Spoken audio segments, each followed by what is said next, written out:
Ini adalah iQOO 15, smartphone flagship terbaru dari iQOO untuk akhir tahun 2025. Sekaligus jadi smartphone pertama di Indonesia yang hadir dengan Snapdragon 8 Elite Gen 5. SoC paling kencang Qualcomm untuk tahun 2025 ini dan mungkin 2026 juga ya. Hey, kalau yang kemarin itu rilis global. Kalau yang di Indonesianya kan belum kalau yang itu ya. Jadi masih valid kalau iQOO ini adalah jadi yang pertama. Karena yang ini beneran dijual di Indonesia di akhir tahun 2025. Nah, kalau kalian mengikuti iQOO dari seri-seri sebelumnya, kalian pasti tahu betapa fokusnya iQOO ke performa. Termasuk di iQOO 15 ini terasa sekali mereka gak main-main. SoC paling kencang? Jelas. Bahkan ada chip gaming tambahan generasi terbaru, Q3 Super Computing Chip. Baterainya super besar, 7000 mAh. Bodi tetap lumayan tipis. Layarnya Samsung 2K M14 LED OLED di sini. Kameranya ada kamera periskopnya 50 megapiksel. Kamera depannya bisa 4K 60 dan akhirnya bisa pakai stabilizer. Dan akhirnya Origin OS 6 out of the box nih untuk pasar global dan di Indonesia tentunya ya. Oke, langsung aja kita kulik lebih dalam. Ini dia review iQOO 15.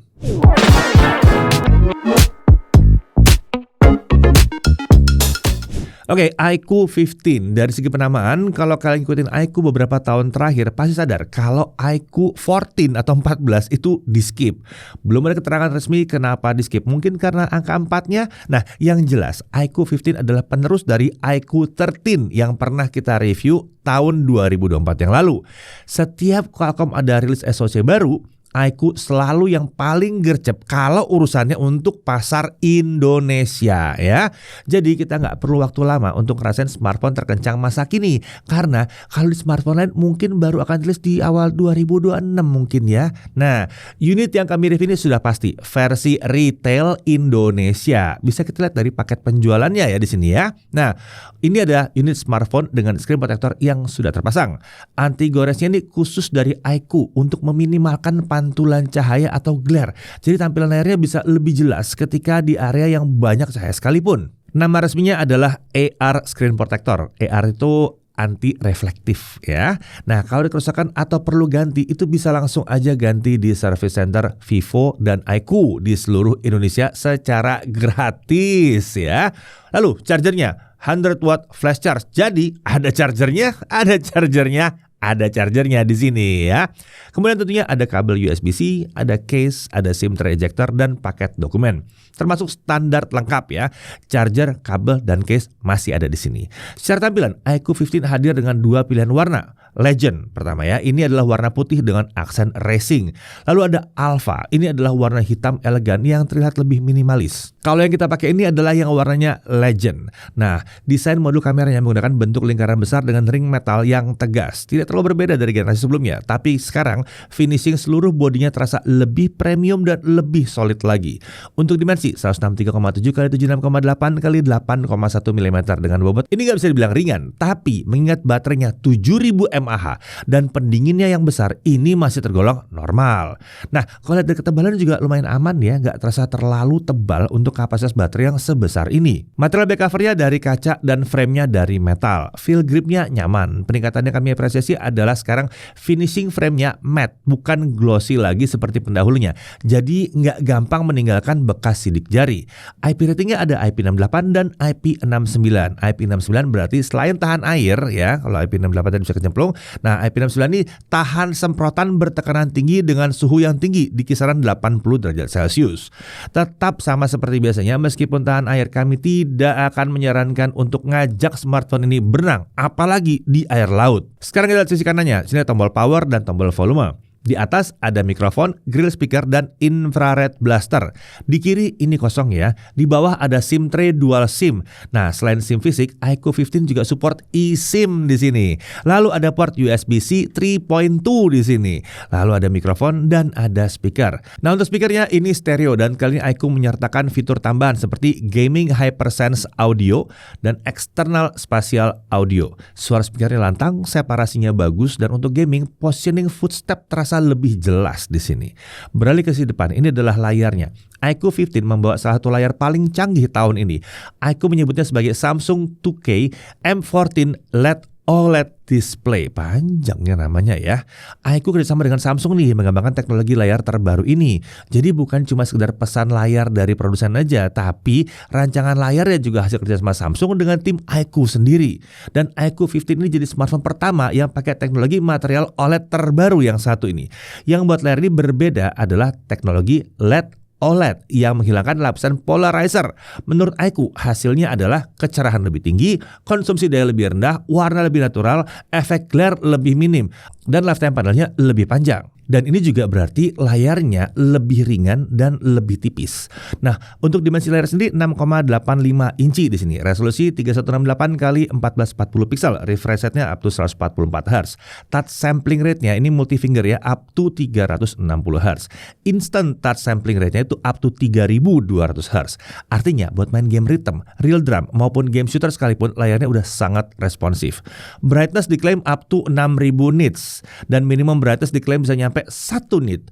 Wow, kalau dari pengujian kami, brightness indoor dengan manual brightness itu bisa nyampe 712 nits.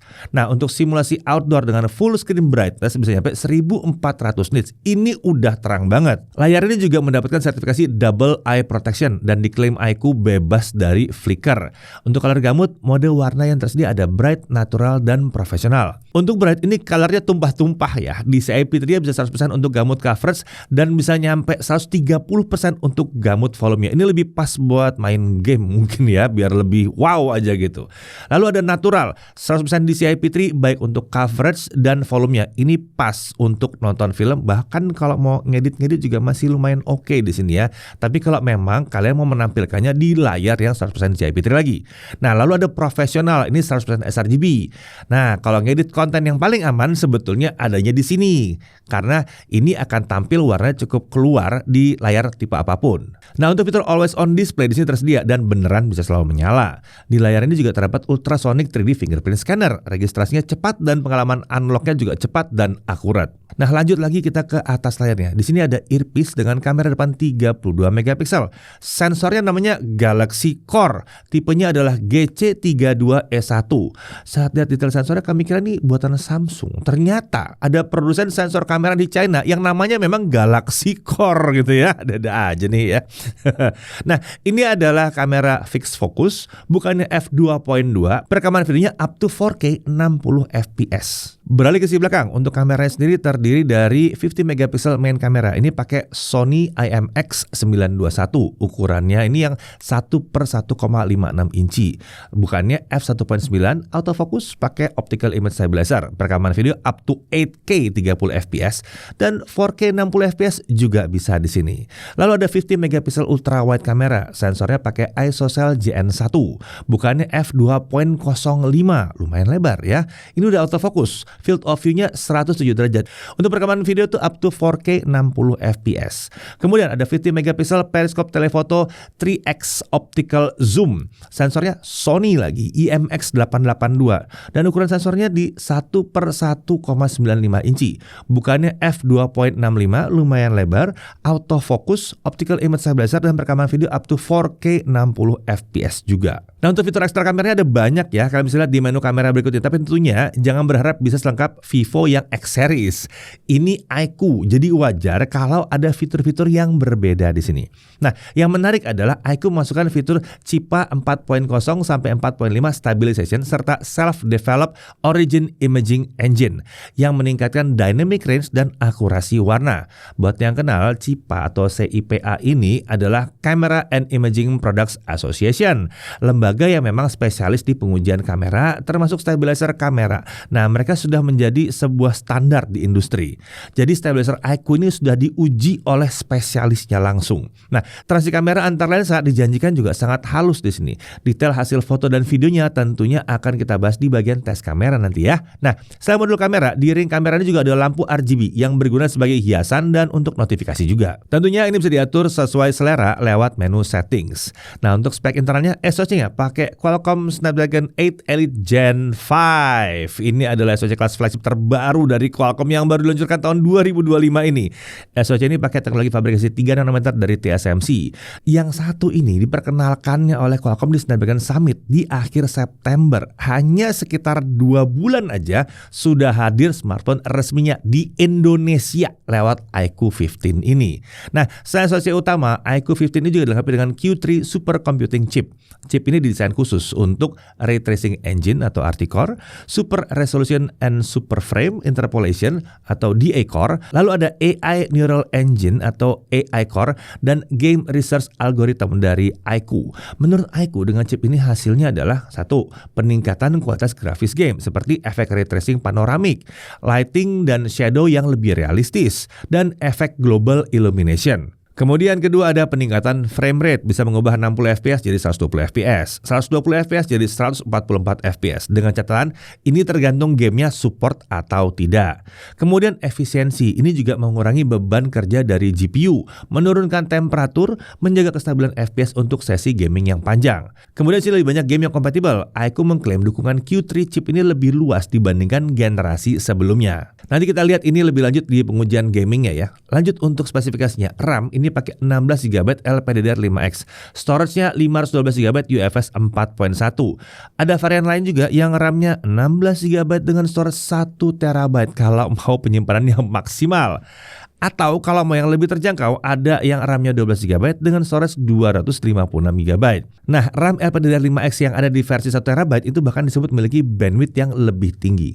iQOO mengklaim bandwidthnya bisa mencapai 10,7 Gbps, sedikit di atas varian lainnya yang bandwidthnya ada di 9,6 Gbps. Kalau yang kami uji ini yang versi 512 ya, jadi ini bukan yang paling tinggi ya. Nah, untuk baterai, dia pakai 7000 mAh Blue Volt battery. Untuk chargingnya, smartphone ini mendukung 100 watt flash charge. Ini untuk charging dengan kabel ya. Sementara untuk wireless charging ada dukungan hingga 40 watt. Tapi kalau mau kecepatan maksimal harus pakai charger wireless spesial. Dan untuk saat ini sayangnya belum hadir di Indonesia. Kalau butuh reverse wireless charging tentunya bisa lah yang satu ini ya. Kemudian bypass charging juga tersedia di sini. Bahkan yang spesial, bypass chargingnya tidak terkunci hanya untuk gaming. Kita juga bisa pakai bypass chargingnya untuk semua aplikasi lainnya. Kemudian untuk sensor-sensor ya banyak lah ya di sini, accelerometer, gyroscope hardware, proximity, ambient light, kompas, lain-lain, nggak ada yang dipangkas di sini. Cooling sistemnya, dia pakai 8K VC cooling system. Ini adalah vapor chamber terbesar yang pernah dibuat iQOO sejauh ini. Area VC-nya itu diklaim 14% lebih luas dibandingkan generasi sebelumnya. Jadi harusnya penyebaran suhunya akan lebih baik lagi. Untuk fitur keamanan, dia pakai 3D ultrasonic fingerprint scanning dan pakai face unlock juga. Untuk konektivitas tentunya udah bisa 5G, jadi 2G, 3G, 4G, 5G bisa semuanya, dan dia udah support eSIM. Untuk Wi-Fi-nya langsung Wi-Fi 7 dan tentunya support Wi-Fi sharing. Bluetooth-nya versi 6. Bluetooth connect ada banyak, bisa lihat di menunya yang satu ini ya, bisa kelihatan semuanya. Untuk NFC-nya udah bisa multifunctions dan port USB-C-nya pakai USB 3.2. Jadi kecepatan transfer filenya jauh lebih kencang dibandingkan USB 2.0 yang biasanya dipakai ya. Nah, untuk display out via USB-C jelas bisa. Tinggal colok aja ke monitor eksternal atau TV, nanti layarnya bisa di mirror. Mau pakai proyektor bisa juga ya. Untuk OS dia pakai Origin OS 6 berbasis Android 16. Nah, untuk Android update-nya, iQOO menjanjikan 5 kali Android update dan 7 tahun security update. Lumayan panjang. Terkait fitur dan perubahan dibanding Vantage OS ini ada banyak banget ya, terutama dari sisi visualnya. Tampilan panel notifikasi dari control center ini berubah. Di awal kita diberikan opsi mau digabung atau dipisah. Ini saya suka nih, ada opsinya nih, nggak dipaksain ya. Jadi tinggal pilih sesuai selera aja. Kalau menurut kami digabung adalah opsi yang lebih oke sih ya. Lalu tampilan setting sekarang lebih rapi dan berwarna serta tidak terlalu banyak teks di sini. Penggunaan font juga terasa lebih berkarakter, dan untuk fitur AI ada beberapa seperti AI Subtitles, AI Eraser, AI Live Call Translation, AI Album Search, AI Summarization ada ya. Bukan yang paling lengkap, tapi paling tidak AI yang ada sudah termasuk yang fungsional-fungsional. Kemudian dia punya fitur Origin Island. Selain untuk notifikasi, kita juga bisa pakai untuk sharing file antar aplikasi. Misalnya mau share foto dari app gallery ke Instagram, tinggal hold aja fotonya lalu drag ke arah punch hole, nanti akan keluar pilihan mau di-share ke aplikasi yang mana. Di sini kita contohkan share ke Instagram. Prosesnya tinggal seperti drag and drop aja. Lalu ada flip card. Dengan fitur ini kita bisa membuat lock screen wallpaper kita berganti-ganti sesuai dengan sudut kemiringan smartphone-nya. Menarik ya satu ini ya. Ada Office Kit. Dengan fitur ini, smartphone Vivo bisa berkolaborasi dengan produk Apple seperti dengan MacBook atau iPad. Oke, sekarang kita masuk ke pengujian performanya. Kita benchmark dulu ya. Nah, oke, untuk Antutu 10 dapat 3 jutaan kecil. Untuk Antutu 11 dapat 3,8 jutaan. Nah, kita juga iseng nih mendinginkan. Lalu skor maksimal yang didapatkan jadinya 3,9 jutaan. Dikit lagi harusnya bisa nyampe 4 juta ya, tapi mungkin karena storage unit kami itu bukan yang di 1 terabyte, yang 512 belum nyampe jadinya ya. Nah, untuk Geekbench 6 single core di 3616 dan multi core di 10377. GFX Bench Car Chase Offscreen 1080p dapat 224 fps. Trimax Slingshot Extreme Unlimited graphics core di 43460. Trimax Solar Bay dapat 50 fps. Trimax Wildlife Stress Test tanpa kipas base core di 24297, lowest core di 11496. Stability-nya jadi 47,3%. Nah, kalau pakai dikipasin, kita bisa lihat base core di 24305 dengan lowest score di 14734, stabilitasnya di 60,6%. Dengan ruangan AC di 25 derajat dan kipas model angin ya, sayangnya belum bisa membuat stabilitasnya jadi di atas 90% nih. Mungkin karena aku tahu ini benchmark, makanya performanya digas gila-gilaan. Oke, tapi itu benchmark ya. Untuk era di mana smartphone udah pakai AI dan paham segala-galanya, nanti kita harus lihat lagi di pengujian gamenya hasilnya seperti apa. Lagi pula dari segi skor maksimumnya, ini sudah merupakan smartphone paling kencang yang bisa dibeli di Indonesia di akhir tahun 2025 ini. Oke, kita lanjut untuk gamingnya. Di pengujian gaming ini kita mengaktifkan Monster Mode dari overlay yang muncul di sisi kiri layar. Kita mulai dari Real Racing 3. Di awal kita dapetin refresh rate nyangkut di 60 Hz. Solusinya kalau ada yang nyangkut seperti ini, tinggal ke bagian pengaturan refresh rate aja. Aktifkan secara manual real racingnya supaya bisa jalan di refresh rate yang tinggi. Kalau udah, game bisa jalan di 120 fps. Lanjut untuk Mobile Legends. Setting grafis ini terbuka sampai mentok kanan ya, sementara setting refresh rate-nya terbuka sampai ultra. Biasanya ultra itu 120 fps, tapi di iQOO 15 ini spesial karena saat dicoba gamenya bisa jalan di 144 fps dan game berjalan sangat mulus dan lancar. Kayaknya keentengan ya untuk SoC sekencang ini ya. Lanjut untuk PUBG Mobile. Settings yang terbuka udah maksimal. Kita bisa jalan game ini di 120 fps dengan sangat mulus dan lancar juga. Untuk gyro aiming ini aman ya, nggak ada masalah karena pakai sensor gyroscope yang hardware. Layarnya yang super responsif ini juga memberikan kenyamanan ekstra waktu lagi swipe-swipe. Lanjut untuk Genshin Impact, langsung aja highest 60 fps. Hasilnya ya 60 fps rata, udah biasa lah seperti ini ya. Kita coba battle lawan bos yang ada di region Natlan, hasilnya juga rata 60 fps, nggak ada masalah di sini. Tanpa kipas pendingin aja hasilnya udah stabil gini, mantep lah pokoknya. Untuk ranking ini udah S+, udah mentok yang satu nih. Tolong kalian bantu request ke developer Genshin ya, kapan sih mau naikin ke 90? Pas 120 lah sekalian dah, tanggung. Atau pasang ray tracing lah biar lebih menantang di sini ya. Oke, lanjut sekarang kita cek suhunya. Suhu di sisi layar paling panas ada di bukan 40, 34 derajat Celcius. Suhu di bodi belakang yang paling panasnya juga cuma di 36 derajat Celcius. Penyebaran suhunya juga sangat merata di seluruh sisi bodinya. Genshin kerasa geli-geli aja nih buat smartphone yang satu ini ya. Oke, sekarang untuk menguji chip Q3 Super Computing chipnya tadi, kami coba beberapa fiturnya untuk Genshin Impact di sini ya. Ketika kita pakai fitur Super Frame Rate, game ini yang tadinya mentok di 60 fps bisa berubah jadi 120 fps. Bukan dari setting in-game, tapi ini semacam teknik interpolasi frame. Ini kita coba tunjukkan pakai slow motion untuk kasih lihat bedanya. Sejauh ini cukup terasa sih perbedaannya. Game jadi terasa lebih mulus. Dari frame rate counter yang dipakai juga bisa terdeteksi bahwa frame rate-nya ada di atas 60 fps. Nah, dari pengujian kami, frame rate-nya ini bisa sampai 120 fps dengan fluktuasi di kisaran 100 sampai 120 fps. Performanya stabil ya, 30 menit itu tetap bisa lancar 100 fps-an terus.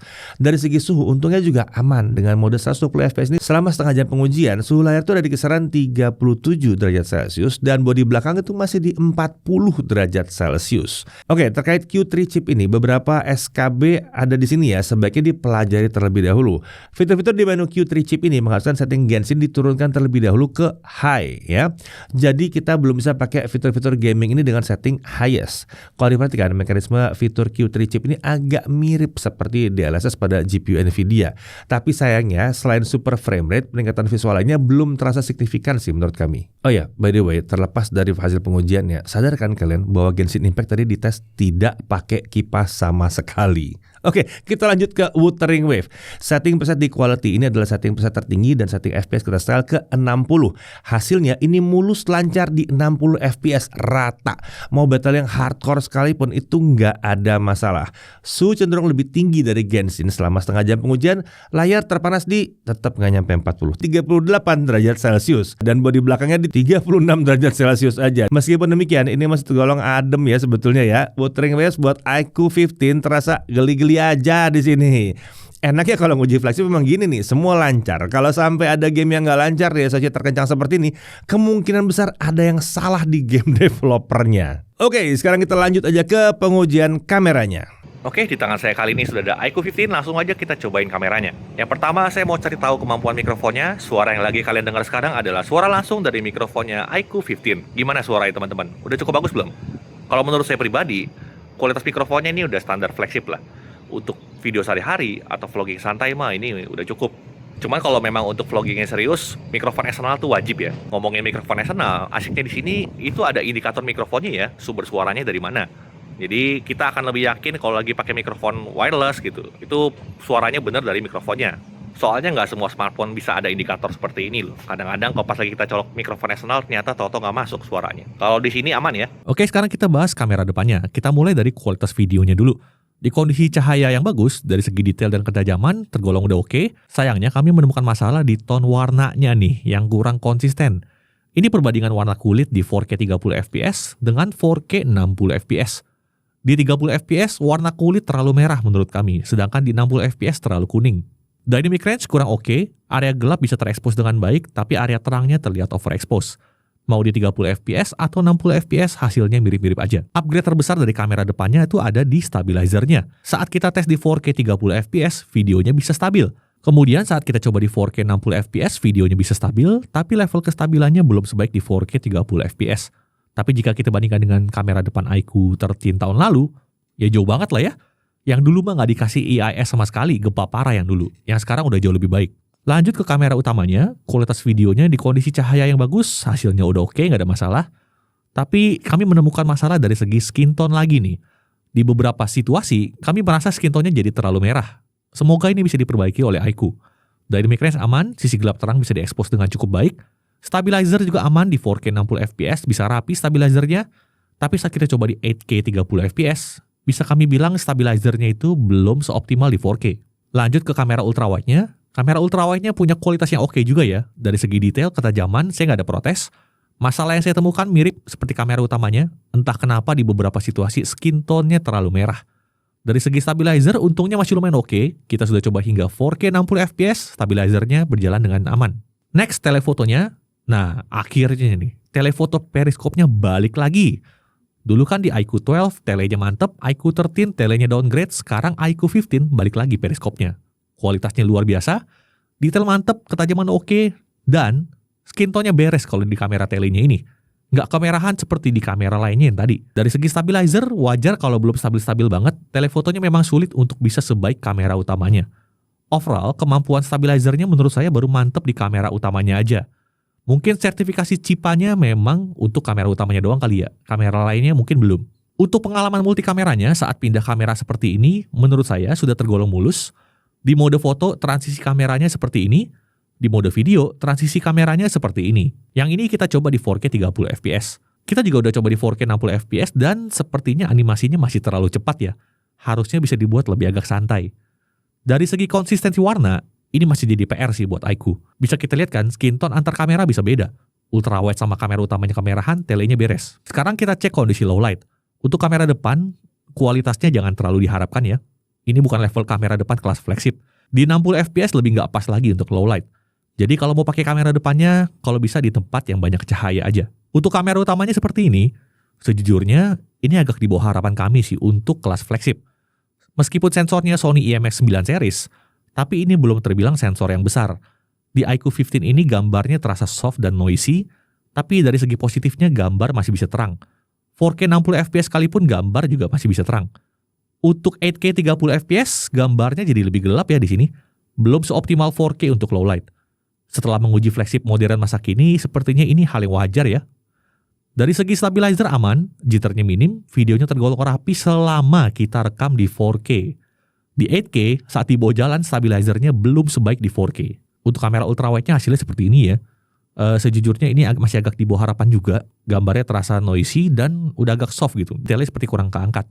Mungkin lebih pas dipakai di kondisi cahaya terang aja. Untuk stabilizer masih terlihat jitternya di 30 fps. Solusinya lumayan gampang, pakai aja 60 fps. Stabilizernya bisa lebih rapi. Untuk telefotonya di low light masih lumayan oke, kalau di 30 fps. Yang penting jangan pakai 60 fps untuk low light, kurang pas. Untuk autofocus gak ada masalah, lancar-lancar aja untuk semua kameranya. Kita udah coba di kamera utama, aman. Ultrawide-nya juga aman, telenya juga aman. Kalau untuk kamera depan sayangnya masih fix fokus. Kita lanjut ke fotografi. Untuk fotografi menurut kami sudah tergolong bagus untuk semua kameranya. Dari segi kamera ultrawide, kamera utama, kamera tele, semuanya bagus. Bahkan kamera depan yang agak kurang oke di video, kalau untuk foto sih masih aman. Nah, meskipun punya tele yang bagus, perlu diperhatikan juga kalau levelnya belum untuk yang jauh-jauh amat ya. Kalau misalnya mau dibawa konser, kita harus benar-benar memperhitungkan seberapa jauh posisi kita dengan panggung. Kebetulan kemarin sempat cobain iQOO 15 ini saat konser Rich Brian. Kalau posisinya sejauh ini, kameranya belum sanggup ya. Nggak banyak juga sih yang sanggup kalau sejauh ini. Ditambah di iQOO 15 ini belum kebagian fitur stage mode. Untuk fitur ekstra kita cobain beberapa. Yang pertama ada slow motion. Ini bisa sampai 1080p 240 fps. 4K 120 belum bisa di sini. Berikutnya ada AI 4 Season juga. Dengan mode ini setelah kita jepret foto, fotonya akan diproses AI secara online dan dari foto yang normalnya begini bisa jadi seperti ini. Serasa Indonesia punya 4 musim ya. Lalu ada fitur promote, bisa untuk foto dan juga video. Fitur di dalam promote-nya cukup banyak, kita bisa pakai untuk ultrawide dan telenya juga. Untuk kamera depan sayangnya belum bisa. Focus picking ada, exposure feedback ada, untuk lock di sini belum tersedia. Diingat lagi ya, ini bukan Vivo X Series. Jadi jangan berharap fitur kameranya akan selengkap Vivo X Series, beda. Untuk portrait video ada juga di sini. Kita bisa gunakan untuk kamera utama dan kamera telenya. Untuk resolusi mentok di 1080p 30 fps saja.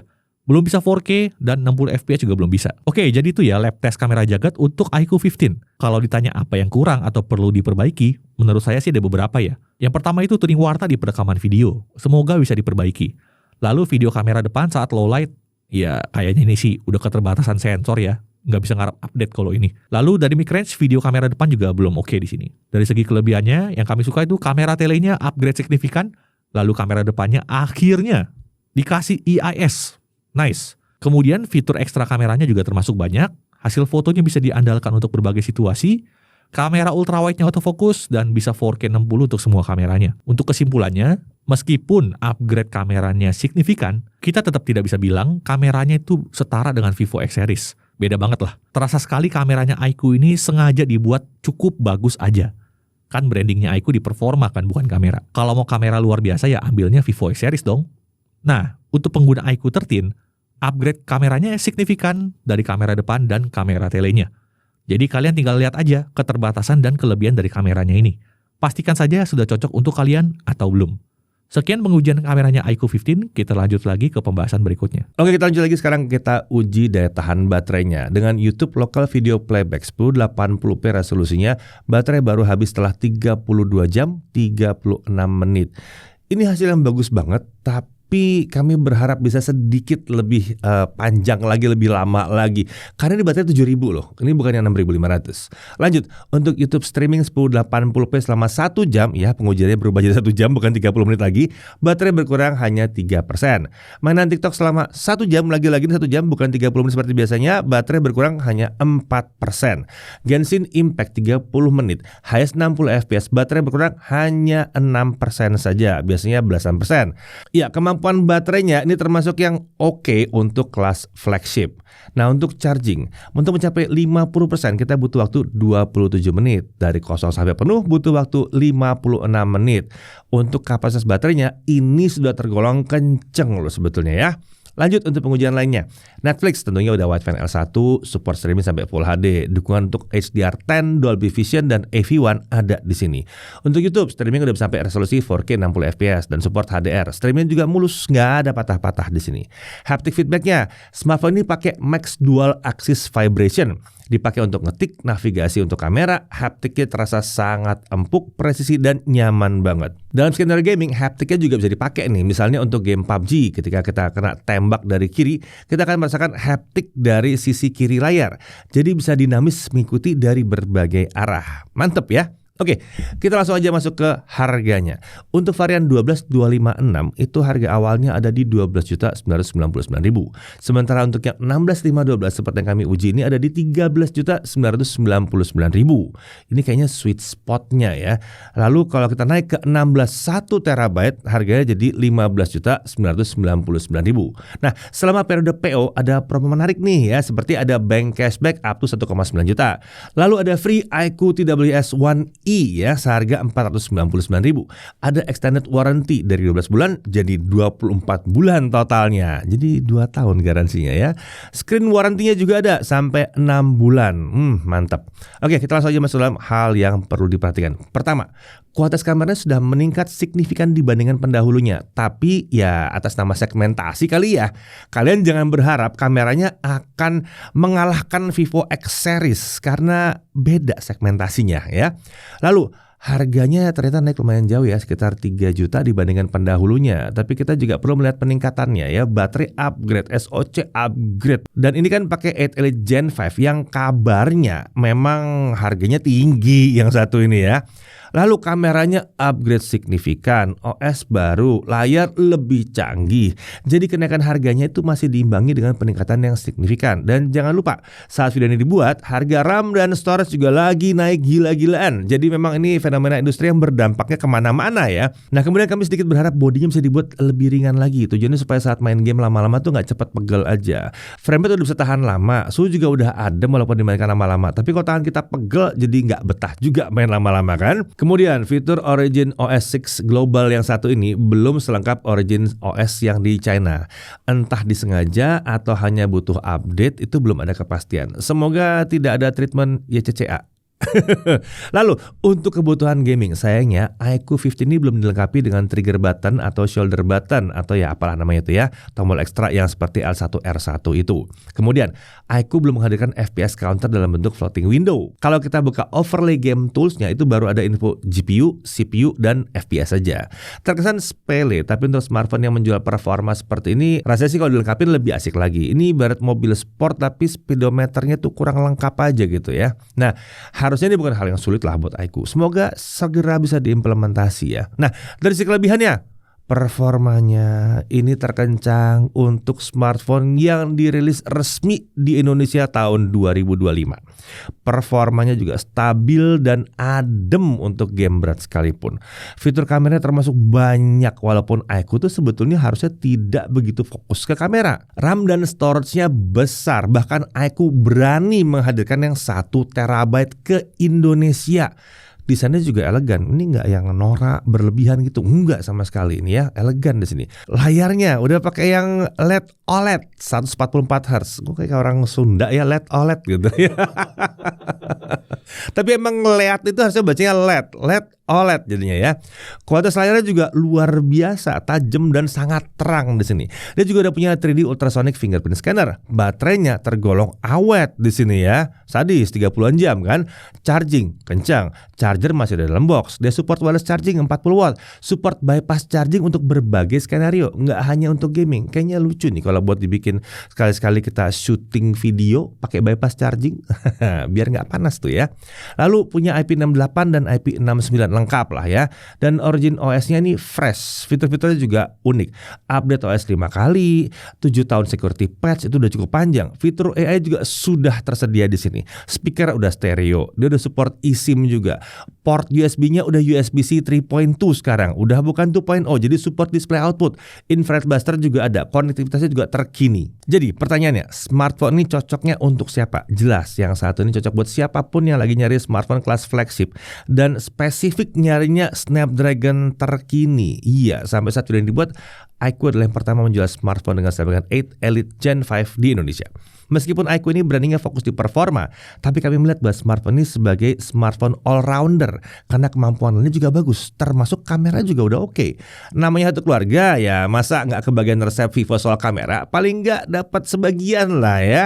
Nah, kalau kalian seorang gamer tapi tidak mau tampilan smartphone-nya norak gitu ya, atau terlalu berlebihan gitu ya, terlalu banyak ornamen gamingnya, ini juga bisa jadi pilihan yang cocok banget. Dalam meeting kelas profesional pun desainnya masih elegan, jadi tidak terlalu menunjukkan gua gamer banget nih ya, tapi lebih nyantai dan berkelas di sini. Bahkan untuk pengguna produk Apple pun ini bisa jadi cocok ya, karena sudah ada fitur Office Kit yang menjembatani iQOO dengan macOS. Bahkan transfer file ke iPhone udah jadi lebih mudah sekarang. Nah, untuk pengguna iQOO 13 tahun lalu, apakah cocok upgrade ke sini? Kamera tele dan kamera depannya meningkat jauh sih, tapi kalau kalian nggak mentingin kamera, ya memang sih menurut kami iQOO 13 masih sangat kencang. 8 Elite tuh umurnya masih panjang loh. Dan lagi harusnya belum ada kan game yang tidak lancar di Snapdragon 8 Elite, ya gak? Kalau game kalian masih lancar semua, pakai aja dulu iQOO 13-nya sampai terasa performanya udah kurang memadai. Akhir kata, menurut kami, good job buat iQOO yang selalu gercep menghadirkan Snapdragon terbaru terkencang di pasar Indonesia. Saya Deddy Irfan, Jakarta TV.